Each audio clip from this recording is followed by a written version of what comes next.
আসসালামু আলাইকুম ওয়া রাহমাতুল্লাহি ওয়া বারাকাতুহু। আপনারা দেখতে পাচ্ছেন সুলতান সুলেমান তার নিজের হাতে যে মসজিদগুলো নির্মাণ করেছিলেন, তার মানে তুর্কি আমলেরও আগে যে মসজিদগুলো তৈরি হয়েছে।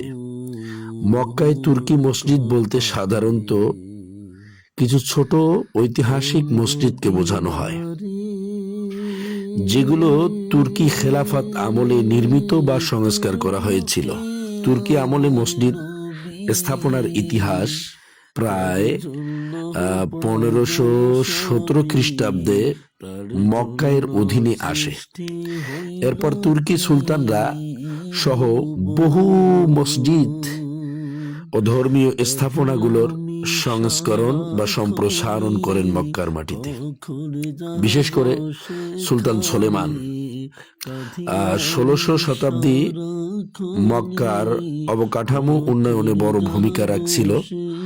তুর্কি মসজিদ নামে পরিচিত হওয়ার কারণ হচ্ছে তুর্কি স্থাপনা শৈলী, গম্বুজ, মিনার, পাথরের কাজ ব্যবহার। তুর্কি শাসনকালের অর্থায়নের এই মসজিদগুলো তৈরি করা হয়েছিল, আপনারা দেখতে পাচ্ছেন।